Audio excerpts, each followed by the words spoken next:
My wife Lynn and I have been together for 6 years and married for 11 months. Our entire history together has been very normal, and never once have I noticed any weird behaviors or red flags. I can't stress enough how out of character this whole thing is for her. Lynn is very kind, intelligent, and thoughtful. She's always been the no-nonsense type of person. Being childish or trying to scare me is not something she'd normally do. It's just not her cup of tea, and that's fine. But that's what was so strange about this. It's just so unlike her. I should also add that she never had any mental health issues, and as far as I'm aware, it doesn't run in her family. I know some people are able to hide their mental health problems, but in the 6 years we've been together, I think I'd have seen some sort of sign. 2 months ago, I was in the kitchen making myself some coffee before work. I was running a bit late that morning and knew I wouldn't be able to make it to Dunkin' Donuts for my usual morning fix. I took a sip of my coffee as I hurried down the hall towards the front door when I happened to notice Lynn peeking at me from around the corner ahead of me. I could only see her eyes and a strand of her long, dark hair hanging against the wall. The rest of her body was concealed behind the corner. I nearly spilled my coffee when I saw her. I did burn the shit out of my lips. "Geez, Lynn," I said, wiping a few drops of coffee from my pants. "You scared the shit out of me." She immediately popped out of view like a little kid that had been caught. I heard her scurry off towards the living room, and by the time I got to the front door, she was out of sight. It was really weird, and just totally out of character for her, like I said. But I also found it kind of funny that she was being more playful and a little less serious. I shouted that I loved her, and called her a weirdo. As I shut the door behind me, I heard her laughing. Her behavior was a bit odd, but it certainly wasn't something to call a priest over. I forgot about it by lunch, and by the time I got home, she was her normal self. I didn't bring it up, and neither did she, and life went on. The next incident happened 3 days later. It was around 2 a.m., and I had woken up to get a drink. I was standing at the kitchen island, jug of Oj in hand, when I felt a strong feeling that I was being watched. For whatever reason, I looked down at the floor and saw my wife's smiling face staring back. She was peeking at me from the other side of the island, staring up at me with wide, unblinking eyes and grinning like the Cheshire Cat. I screamed, I'll admit it. Not out of irritation, but fear. For some reason at that moment, I was scared. At the sound of my scream, Lynn scuttled backwards out of my view, her hands and feet smacking the tile floor as she hurried out of the kitchen on all fours. I didn't run after her, or even yell after her. I just stood there, frozen in shock, wondering what fuck had possessed her to do that. It took me a little longer than I'd like to admit to go back upstairs, but I eventually did. When I got to our bedroom, Lynn was lying on her side, asleep.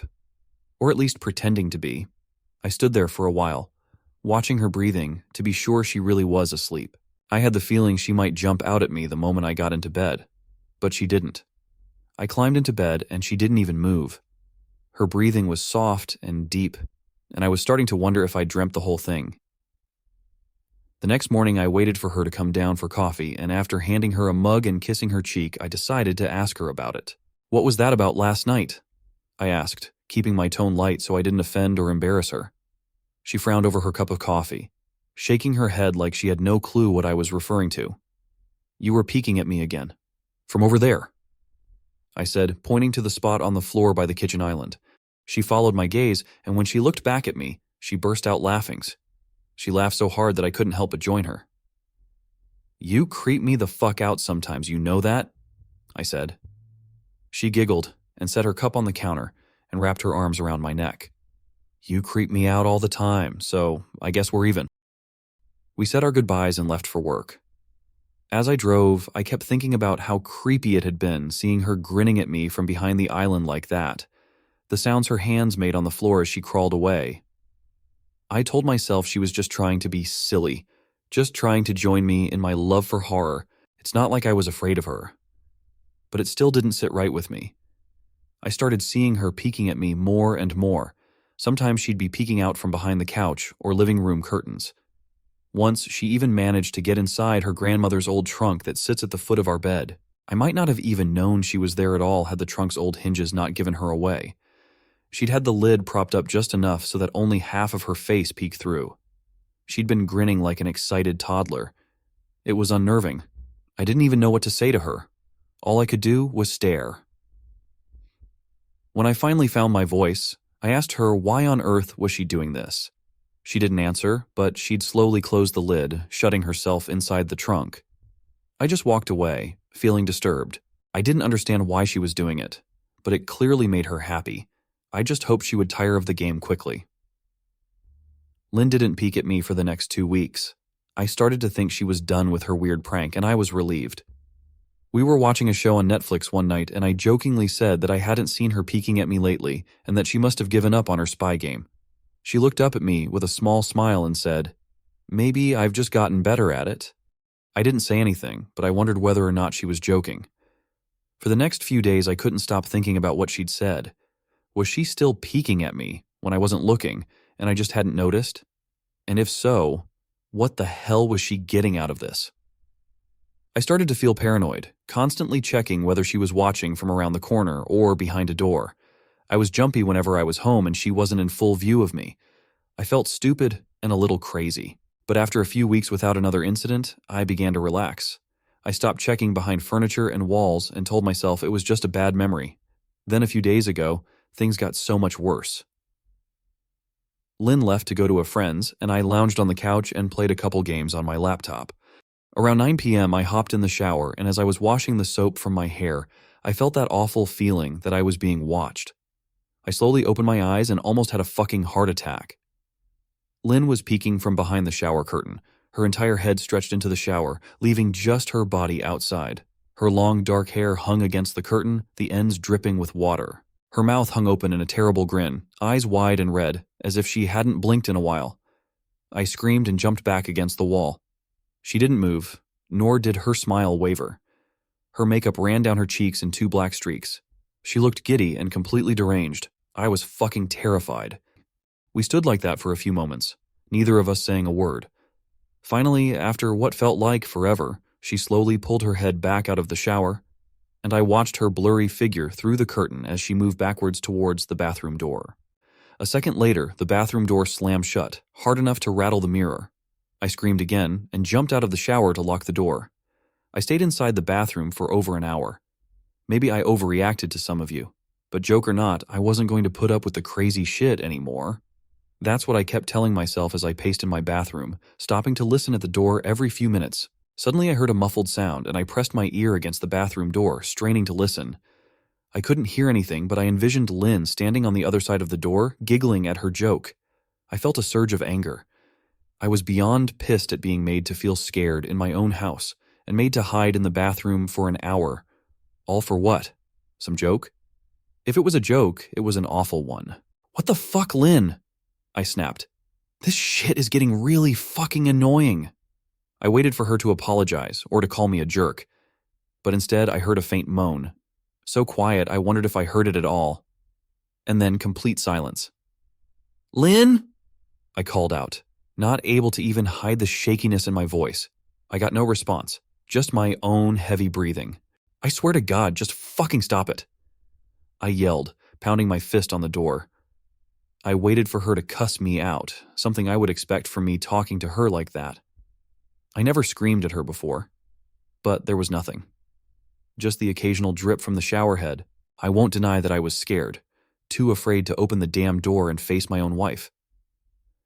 I waited another 30 minutes or so, which feels like a fucking lifetime when you're scared. Finally, I decided I wasn't going to spend the night hiding in my bathroom, so I got down on my knees and peered under the door. I almost expected to see her face peeking back at me, but thankfully I didn't. I could see straight down the hallway to the top of the stairs, but no Lynn. I didn't know if I should be happy about that or not. I looked for a few minutes, waiting to see her head pop up over the top step, but it never came. I stood up, my hand hovering over the door, and mentally prepared myself to open it. I slowly turned the lock with shaky fingers and was about to yank it open when I heard a sound that still makes me feel nauseous when I think about it. A moan, louder than before, but this time I was able to tell just where it was coming from. I turned my head to the closet door, as if in slow motion, and locked eyes with my wife, who was peeking out at me from the slight gap. Her eyes were still wide as ever, and her mouth was hanging open in the most grotesque gaping smile I'd ever seen. I didn't even scream. I was too scared for even that.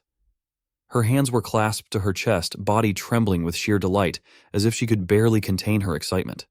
A short, raspy moan bubbled up from her throat, deep and raw, sending a shiver through my entire body. Somehow I found the ability to pull the bathroom door open and ran as fast as I could all the way down the steps, snagging my keys and phone from the table in the living room before running outside to my car. I could hear her shrill laughter behind me, but I didn't hear her getting closer. I didn't bother shutting the front door.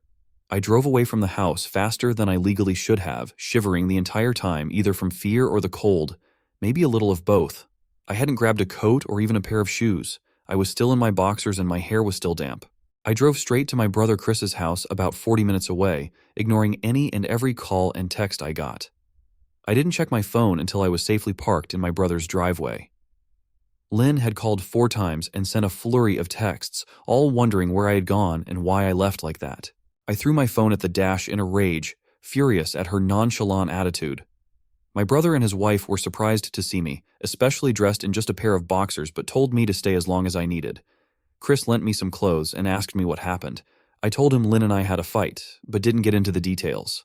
I didn't want him to think I was overreacting, leaving my wife over a prank, even if it was a strange one. I mean, hadn't I encouraged her for years to lighten up instead of being so serious all the time? I had wanted her to relax and loosen up, but this was definitely not what I'd had in mind. I tried to sleep on their sofa, but my brain wouldn't let me sleep. Every time I closed my eyes, I saw Lynn's face staring at me from inside the closet. Knowing she'd been in there with me the entire time made my skin crawl. She'd never left the fucking bathroom at all. Instead, she slipped inside the closet and slammed the bathroom door shut to fool me. The mere thought of going back home gave me anxiety. I tossed and turned, unable to sleep. Chris ended up giving me a sleeping pill, so I was able to get a little rest. My sleep was filled with terrible dreams, all of Lynn's smiling face. I woke up just as the sun started to rise. My sore body ached from the sofa, and I felt drained. I knew I'd have to call Lynn at some point, but I didn't know what to say to her.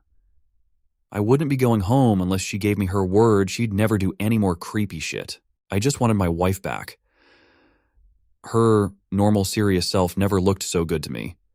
I was contemplating calling her and telling her that when that familiar feeling came over me. I was being watched. I was staring at the ceiling, my heart in my throat. I didn't want to look away, but the longer I ignored the feeling, the worse it got. My eyes drifted away from the ceiling almost on their own. Her face was pressed up against the window beside the couch, staring down at me with that same gaping smile. Drool dribbled down her lips, leaving 2 long streaks down the glass.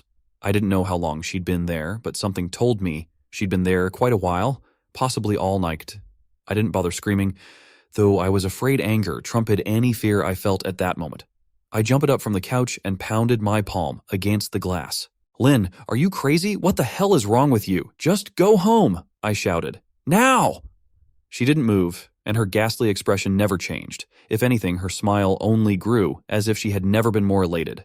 I could hear Chris and his wife moving around upstairs. As if Lynn could hear them from her place outside, her head twitched slightly in their direction, and she began to close her mouth slowly. Chris called my name from upstairs, obviously concerned. I turned to see him and his wife Rebecca hurrying down the steps. When I turned back to the window, Lynn was gone. The only sign she'd been there at all was the 2 streaks of drool still dripping down the glass. I called out of work that day and turned my cell off. I didn't want to face Lynn, just talking to her was too much for me at that point. I really started to believe something was irreversibly wrong with her, that no matter what promises she made, we'd never be the same again. The thought saddened me to my core. I cried most of the morning. By noon, I figured I was ready to confront her, give her one last chance to explain herself. I could at least give her that after 6 years, I told myself. I turned my phone on and saw the dozens of texts she'd sent, all from a seemingly concerned wife. "Can we talk? I love you. Please call me. I'm really worried. Can you answer? Just come home." And more of the same. All texts telling me she loved me and she wanted me home. How worried she was. Not a damn one addressing the crazy shit she pulled. Like she hadn't been acting like a character from a Stephen King book. Even her texts were different. She normally texted novels just to tell me to pick up a loaf of bread. You'd think she'd have more to say to me after her bizarre shenanigans. I know it probably seems childish to some of you who are miles away from this situation.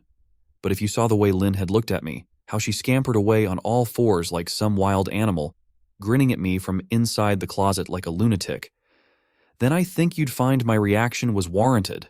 I ended up staying with Chris and Rebecca for another night. I didn't wake up yesterday until afternoon, and thankfully, I didn't see Lynn's face watching me through the window. I don't want to pry because it's not my place. But is this fight something that can be mended? Rebecca asked. She'd made us both a sandwich for lunch, and I knew she wanted to breach the subject without seeming to be nosy. I don't know, she's like a different person, I said, choosing my words carefully. I still wasn't ready for her or Chris to know the full extent of the batshit craziness I had been dealing with. People change, Ben, but she's still the same woman you married. Maybe you both just need to talk through your issues. Whatever's going on, I'm sure it can be fixed, she said, ever the peacemaker. I think it's beyond that now. I don't think talking would help. I just don't trust her, I said. The words stung in my heart. I missed and loved my wife, but how could I live with someone like that? Living in constant fear didn't sound too appealing. Lynn loves you. She has to be absolutely crushed, she said. I don't know about that, I said. Well, she certainly seemed like it to me. I've never seen her so upset. Very much unlike the Lynn I know. Rebecca said, shaking her head sadly. It took a full minute for her words to really sink in, and when they did, I felt dread worming its way through my skin. Wait, what do you mean? You saw her? You saw Lynn? I asked, my mouth suddenly dry. Rebecca nodded casually, as if that fact wasn't nightmare fuel. Maybe for her it wasn't. She stopped by this morning just after Chris left for work, she said, cleaning the plates from the table.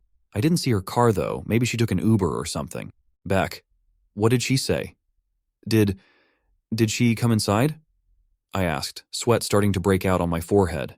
I began looking around, examining corners as though a predator lurked behind them. No. She just asked if you were awake yet, and I said that you weren't. I asked if she wanted me to wake you, but she said no. Just said to let you sleep. She said as she washed the dishes. That's all? She didn't say anything else? I asked. No. She looked awful, though, like she hadn't slept in days. I think you should call her. I got up from the table and thanked Rebecca for lunch. I felt a little bit better at the knowledge that at least she hadn't come inside. Still, I needed to double-check that the doors were locked. I sat for a while trying to figure out what to do next. I didn't want to go home, but I felt that I owed it to Lynn to help her if I could. Hadn't I swore an oath to love and honor her through sickness and in health? Clearly, she was very sick. If she was sick, which I truly believed she was, I had to try and get her the help she needed. But I didn't even know where to start. I didn't want to call the police, and besides, what the hell was I going to tell them? That my wife was peeking at me? That she was being creepy? As bizarre as she'd been, she still hadn't committed any crime. Not yet, anyway. The police would have probably said that I was overreacting, but this wasn't some prank. It felt wrong, dangerous even, like something sinister lurked beneath her smile. I knew as her husband I was well within my rights to have her committed, but what if she simply acted normal in their presence? She'd obviously been able to fool Rebecca into thinking she was just a concerned wife. As long as the doctors didn't find her a danger to herself or others, they'd have no choice but to release her after 72 hours. I felt lost and overwhelmed. So I did what any husband in my position would do. I called her mother. I didn't want to, believe me. Her mother, Marianne, and I were never on the best of terms. We'd never fought or anything like that. She just wasn't a very warm person and wasn't really easy to get along with. She hardly ever smiled, and when she did, only her lips would move into a thin-lipped smile, leaving her eyes as blank as before. She gave off this aura that felt like she was permanently on the offensive. I'd only met her twice, and both times were for such short visits. I got the impression she didn't approve of me for her daughter. Lynn always ushered us out quickly, as she didn't want me to feel uncomfortable, which I was grateful for. Being in her mother's company felt almost unbearable, like walking on glass. I was glad when we moved 3 states away so we didn't have to see her often. I was happy to avoid the woman, but I needed her help. I really didn't want to talk to her at all, but I had to talk to someone, and someone who knew Lynn better than I did. So I grit my teeth and did what I had to. Yes, she answered, already sounding irritated. Marianne, it's me, Ben. Do you have a minute to talk? I asked. I could hear her cluck her tongue in irritation. I'm in the middle of writing some checks, but if you insist, I suppose I can spare a moment. What is it that you want to discuss, Benjamin? She said coolly. It's about Lynn. She's been acting strangely, and I was wondering if you had any idea whether there was something. I was quickly interrupted. It's a bit difficult to follow your rambling, Benjamin. What is that you want from me? She asked. I could almost see her standing there, in her thin sweater and slacks, tapping her fingernails impatiently on the table. I wanted to know if you'd ever noticed any odd behavior, or possibly any mental health issues, I asked. There was a long, uncomfortable pause that I couldn't tell was because she was just thinking, or something else. Finally, after a few seconds, she spoke. I'm not sure if this is one of your jokes, Benjamin, but if so, I don't find the humor in it. Now, I do have business to attend to, as I've said, so if you don't mind, she said. But I cut her off before she could get rid of me. Marianne, it's not a joke. I'm sincerely concerned about Lynn's mental health. Her behavior has been very erratic lately. I'm very worried about her, and I figured as her mother, you would be as well. I said, my frustration evident in my voice. If you're truly concerned, then I suggest you get the health professionals involved. I don't know what you expect of me, she snapped. I could tell she was seconds away from hanging up, and for some reason I was desperate not to let her. I had the feeling that she knew a lot more than she was letting on. Please, if not for me, do it for Lynn.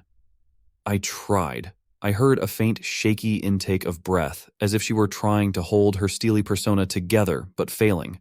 Marianne, what's war? I started. Benjamin, I don't know what to tell you. My only advice would be to seek professional help. Do not call here again. Goodbye. I tried to call out to her, but she'd hung up. I tried to wrap my head around the call and her refusal to help me. Even if she didn't like me, why wouldn't she want to help her own daughter? I couldn't understand that. I tried to replay the conversation, desperate to find something I missed. After a while, I almost gave up, until I remembered her last words to me. Seek professional help. She'd said those words with a bit of urgency. I could have just been grasping at straws, but no, I was sure her voice had changed ever so slightly when she'd said that, as if they were very important. What had she meant? I assumed she'd been referring to medical professionals, but maybe she was referring to someone else. Someone that she didn't, for some reason, feel comfortable saying directly, or maybe I was just desperate. I waited for Chris to get home, and after a very long and exhausting conversation with him and Rebecca, I convinced them that Lynn truly needed psychiatric help. I didn't tell them everything. I wasn't prepared to go into it yet, but I told them about our last encounter, how she'd hidden in the bathroom, peeking at me from the closet. They were obviously shocked, but thankfully they believed me. They too just wanted to help her. Still, they didn't think it was all that serious. Weird, maybe, but not dangerous. They just kept saying that Lynn had to be playing some kind of weird joke. Maybe for YouTube? Rebecca offered, if only half-heartedly.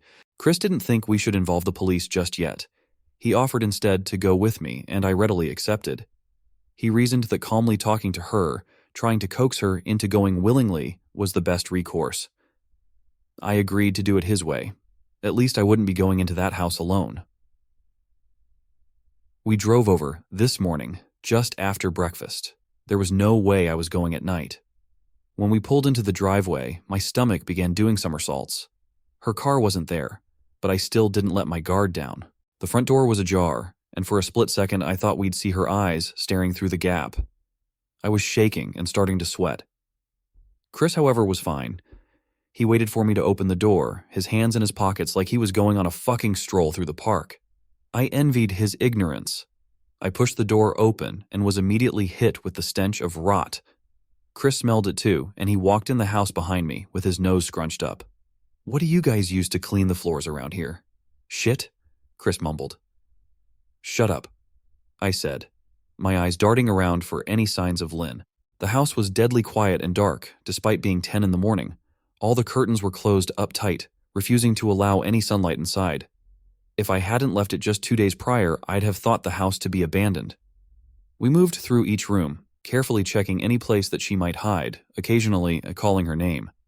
Why the fuck are you looking under the couch? Chris asked eventually. Aren't we looking for your wife? He was looking at me like I was a moron. Let's just go upstairs, I whispered. He shook his head but followed me up the stairs to check the bathroom and spare bedroom. On the way up, my shoes crunched over pieces of glass that looked to be littered over a few of the steps. I noticed that one of Lynn and my wedding portraits that hung on the wall along the staircase had been smashed.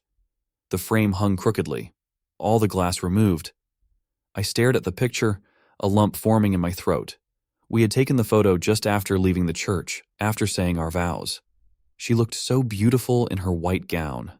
I looked at Lynn's beautiful face. I never dreamed her face would ever be a source of terror for me. We climbed the rest of the steps and checked the spare bedroom, but it looked completely untouched. I was hesitant to go into the bathroom, my fear from that night coming back to me all at once. Chris noticed and offered to go in by himself, but I couldn't let him do that, so we walked in together, checking the closet and the shower. The bathroom looked as if it hadn't been touched since the night I left. "I don't think she's here, Ben. Why don't you pack some clothes and we'll try coming back tomorrow or something?" Chris said. I nodded and went into our bedroom and shoved some clothes into a duffel bag. When I checked inside our closet, I came across the source of the smell and gagged. Chris took one look and lost all color in his face. He had to go stand by the stairs to get away from the sight and smell. I gazed down in shock at what lay inside my bedroom closet. Soaking into the rug were at least a dozen eyeballs, all carefully laid out in pairs. Some were as large as a quarter, while others were as tiny as a marble. I stared down at the eyes she'd collected from small animals, and I wondered how she'd gotten them, and shuddered at the thought. Man, I thought I had it bad with Becca's shoe addiction. But fuck me, your wife's in here collecting eyeballs. Chris said, gagging, "Ben, I think we should go." He called from the hall. "I'm getting nauseous." All right. I grabbed my duffel and shut the closet door on my new nightmare. I stepped out into the hall and took a deep breath of air. I could taste the rot on my tongue and I couldn't help but gag. "Who the fuck lines up eyeballs in their closet like that?" Chris mumbled. "I tried to tell you she needed help," I said. "She doesn't need help, Ben. She needs a fucking exorcist," he said. "You coming or what? I can't stand the smell any—" His words died in his throat and his eyes grew wide with fear. I didn't ask him why. I could feel it. Someone was watching me, and I didn't think it was the eyes in the closet. I turned around, my eyes slowly scanning the bedroom. "Christ," I whispered as I finally saw what we'd missed. Under the bed, curled on her side, watching us with the excitement of a kid on Christmas morning, was my wife. She held her hands together just under her chin, and they were shaking eagerly. Now that she knew she'd been found, I could hear the quiet noises she was making. A sort of hiccuping sound in her throat, as if the excitement was just too much for her. It was unnerving, to say the least. Wide eyes, and that same huge smile. Everything in me told me to run, but I forced it away. This was my wife. No matter how twisted, she was still the woman I married. I had to help her. "Lynn," I said softly. She didn't respond, but her head bobbed back and forth in two quick little movements, as if she were nodding. "Baby, I just want to help, okay? Can you let me do that?" I asked. I had taken a single step forward, approaching her like some kind of dangerous animal. "I love you, Lynn," I said softly, taking another step closer. She let a tiny moan escape her wide-open mouth, and I had to resist the urge to run. Her shoulders were starting to quiver, and her eyes grew as large as saucers. I crouched down so I could see her better, and immediately saw the blood. Her hands were covered in it. They trembled more the closer. "Baby, I just want to help, okay? Can you let me do that?" I asked. I had taken a single step forward, approaching her like some kind of dangerous animal. "I love you, Lynn," I said softly, taking another step closer. She let a tiny moan escape her wide-open mouth, and I had to resist the urge to run. Her shoulders were starting to quiver, and her eyes grew as large as saucers. I crouched down so I could see her better, and immediately saw the blood. Her hands were covered in it. They trembled more the closer I got, as if she was barely able to contain herself. "Lynn, are you hurt? You're bleeding," I said. She bobbed her head again, her bloody fingers moving up and down as if playing an invisible piano. They occasionally grazed her chin, leaving smears of blood on her skin. I wanted to recoil in disgust. The smell that was coming off of her was revolting. I could feel the vomit trying to climb up my throat. Her lips were dry and stretched thin, blood seeping between the cracks. I knew she wouldn't come out on her own, but I didn't want to leave her in the state she was in. I scooted closer and reached out to her. The excited hiccuping sounds got louder, and her hands shook, fingers flexing. It was then that I could see the blood oozing from in between her fingers. "Oh my God, Lynn, you're bleeding," I said. Instinctively, I reached out to take her hand, but before I could even touch her, her hand sprang out towards me. A sharp pain shot through my arm, and I fell back on my ass. My arm burned, and I could see the blood dripping down onto the carpet. I looked back at her in shock and saw her grinning madly, her fingers clutching a large shard of glass. "You all right in there?" Chris asked from behind me. I turned my head slightly and nodded to him, cradling my arm to my chest. When I turned back to face Lynn, I saw that her focus had shifted. She wasn't looking at me anymore, and she wasn't smiling anymore either. She was staring past me, her eyes glaring at Chris the way a hungry lion might stare at an antelope. Her mouth was still hanging open, but it was twisted into a snarl. I got to my feet and began walking backwards down the hall, afraid to take my eyes off her. "Are you bleeding?" Chris asked. The moment the words left his mouth, Lynn started fast scooting out from under the bed, the glass shard still in her fist. "Chris, run, go!" I yelled. He must have been too afraid to move because a second later I felt my back bump into him. He was still standing at the top of the stairs, staring at the horror that was my wife. Lynn had crawled completely out from under the bed and stood in the bedroom doorway, her face twisted in rage. Her whole body was visibly tense. Blood ran down her fingers and onto the floor. "Jesus, Lynn," Chris said. You, playing hide and seek?" I reached back and pushed him towards the steps. "Move your ass, Chris," I said as quietly but firmly as I could. Lynn bobbed her head in fast, sharp motions and began to grin, stretching her mouth open wider and wider so that her chin seemed to touch her chest. I heard Chris mutter a prayer and then he was running down the stairs. I stood at the top of the steps, stuck between the love for a woman who clearly needed serious help and self-preservation. "I only want to help," I said, choking back tears. Her eyes focused on me once again as she slowly lifted the glass, holding it out in front of her, and then she started sprinting towards me, grinning with utter excitement. Thankfully, my body took over, and I flew down the stairs, skipping 2 or 3 at a time.